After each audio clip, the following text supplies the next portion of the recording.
The briefing had been running 11 minutes when Cole Marsh first noticed her. She was sitting at the back of the room. The observation post's low-ceilinged operations shelter, smelling of diesel and cold mountain air, with a green notebook open across her knee and a pen moving in slow, even strokes. Not fast, the way the others scribbled when Captain Holt pointed at the map overlay. Slow, deliberate, like she was writing down something she'd already known for a long time, and was only now choosing to record. Marsh was 20 years old, and had been at Firebase Keldon for 6 weeks. He knew most of the faces around that folding table. He did not know hers.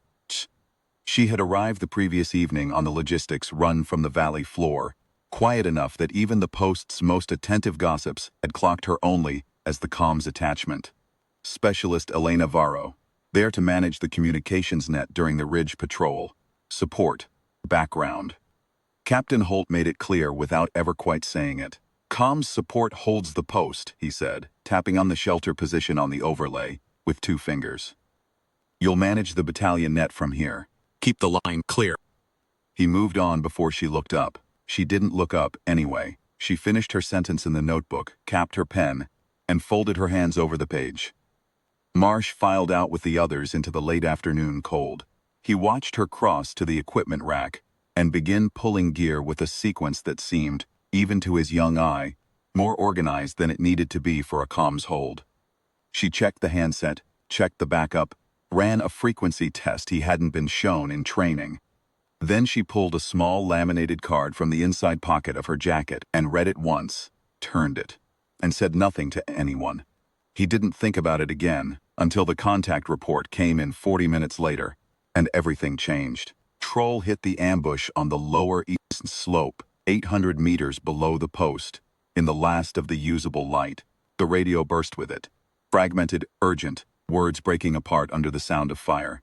Sergeant Dakin, the patrol's forward observer, down in the first exchange. The patrol leader's voice came through stripped to its core. 14 men, 2 casualty positions, enemy element between them and the extraction route. No clear line for indirect fire, without a trained eye on the ridge to walk it in. Without a trained eye on the ridge. Marsh was at the radio when she was already moving. He saw her lift the observer's kit from the hook beside the door, the range card, the binos, the plotting board. Without breaking stride, challenge, the way a person lifts something they have handled 1,000 times before. She was through the shelter door and into the cold before he could form a question. He followed, because there was nothing else to do. And because something in the quality of her movement told him that staying inside would be the wrong choice. The ridgeline at Firebase Keldon was a long spine of exposed rock running northeast above the slope, 3 feet wide in places, open to the sky, and to anything in the valley below that cared to look up. She went to the eastern edge and dropped to one knee, with the binoculars already at her eyes. The wind came hard off the mountain. She didn't lean into it or away from it. She went still inside it the way a post goes still when the concrete sets. Marsh crouched behind her with the handset. She held out her hand without turning around. "Give me the net," she said. Her voice was level. Not loud, quiet. Level the way a reading on an instrument is level. He gave her the handset. What came next, Marsh would spend years trying to describe to people who asked. The simple version, the one he gave at picnic tables and over coffee and at every deployment debrief, was about the father fire. But that version left out most of what he saw. She read the terrain first. 40 seconds of the binoculars working across the lower slope, tracing the contour lines she couldn't see but clearly understood, her lips moving in a count Marsh couldn't hear. Then she opened the plotting board on the rock beside her knee and marked it with the precision of someone who was not guessing. She had the grid before she keyed the net. Keldon observation. This is lockline. I have the net. Stand by for a fire mission. There was a pause on the battalion frequency, a long one. The voice came back. The fire support officer at the main element, a Lieutenant Marsh, had met once, a careful man. Keldon, say call sign again. Lockline, she said. I have the net, you'll want to move fast. Another pause. Then, lockline authenticated. Send the mission. She sent it. First adjustment came in 2 minutes. A correction she had already anticipated, Marsh realized, because she had already remarked the board before the impact report came back. She adjusted again. And again. 3 corrections over 31 minutes, each one threading closer through the 200-meter gap between the patrol's position and the enemy element on the eastern draw, each one called in the same level voice, each one landing where she said it would land. The wind did not stop. The light went fully. She worked in the dark by the small red lens of a penlight she had known to bring. At the 43rd minute, Troll Leader's voice came through the handset with a different quality in it. Higher, faster, particular pitch of a man who has just realized he is going to live. Keldon, we have a route. North Spur is clear. We're moving. She acknowledged him and shifted position on the rock, watching the slope below with the binoculars. Marsh sat beside her and did not speak. He was aware in the vague way that youth becomes aware of things it cannot fully name, that he was watching something he would not see again. 14 men came up the North Spur at 19:22 hours. She counted them as they crossed the ridgeline, her lips moving without sound. When the last man crossed, she set the binoculars down on the plotting board and keyed the net one last time. Keldon observation, mission complete. Teen personnel extracted. Net is clear. Then she stood, pressed her hands flat against the front of her jacket, and walked back toward the shelter to file the log. Lieutenant Colonel Ardeen arrived at Firebase Keldon at 2115 hours, 40 minutes after the patrol reached the post. He came with the quick reaction element in 2 vehicles, and he went straight to the operations shelter without stopping to speak to anyone outside. Marsh, sitting on an ammunition crate near the door, with his notebook and a cup of coffee going cold in his hands, watched the colonel pull the patrol leader aside and speak to him in a low voice for 90 seconds. Then the colonel asked for her by name, by comms specialist, not by the woman from the valley floor, by name, Barrow. And when Marsh told him she was inside logging the fire mission, the colonel nodded once, as if that confirmed something he had already believed, and stepped through the door. Marsh followed. He could not have said why exactly, and stood just inside the threshold. The colonel stood across the operations table from her. She was writing in the log with the same slow, even strokes. She did not stand up immediately, finished the line she was writing, and then came to attention with a clean economy of motion that made even that small gesture feel weighty. "Sir." Ardeen set a tablet on the table between them and turned the screen to face her. Marsh could not read it from the door, and he could see its light on the colonel's face, and he could see what was on the colonel's face looking at it.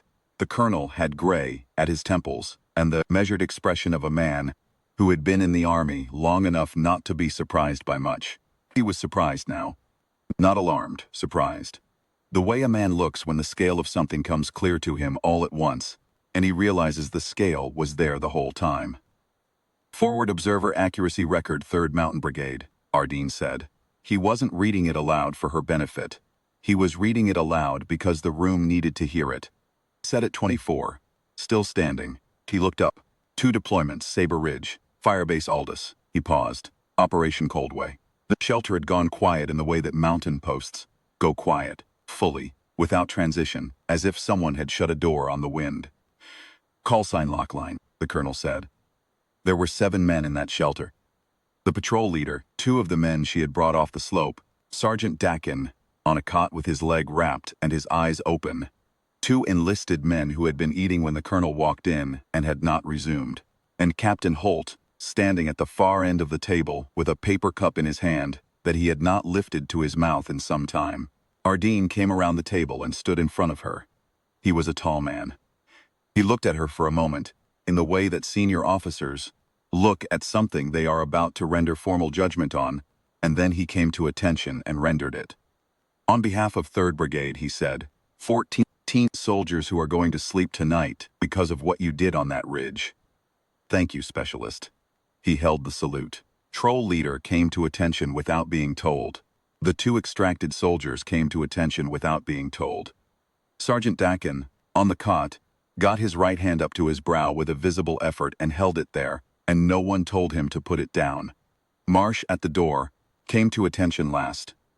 He was not entirely sure when he did it, only that at some point he was standing straight with his hand at his temple, and the cold air coming in around the door frame behind him. And it felt like the right thing, the only thing, to do. Captain Holt set his paper cup down on the table. He brought himself to attention, slowly, the way a man moves when the ground has shifted under him, and he is recalibrating where to put his weight. He held the salute. He did not say anything. There was nothing, Marsh understood, for him to say. Elena Varro dropped her salute last after the colonel turned back to the log on the table. "I need to finish the entry, sir," she said. "Fire mission records go to the Brigade S3 by 0600. Art Dean almost smiled. He picked up the tablet, tucked it under his arm, and moved toward the door. He paused next to Marsh, looked at him for a moment, and then walked out into the mountain dark. Marsh stood there for a while after that, not moving. He was looking at her. At the pen moving in those same slow, deliberate strokes. At the straight line of her shoulders under her jacket. At the complete absence of anything in her posture that looked like relief or pride or satisfaction. She had gone up to that ridge in the dark and held Afranet for 47 minutes and brought 14 men home. And now she was filling out the paperwork. And she looked exactly the same as she had when she'd been sitting in the back of the briefing room that afternoon, pen moving, notebook open, waiting for the moment she had clearly, quietly, already prepared herself for. Cole Marsh was 20 years old, and he had seen a fair number of things in his short time at Firebase Keldon. But he understood, standing in that cold shelter, with the sound of the mountain wind at the door, that he had just seen the one he would never forget. He picked up his notebook, sat back down on the ammunition crate, and wrote her call sign at the top of a clean page. Lockline. He left space below it, because he didn't have the words yet, but he kept the page.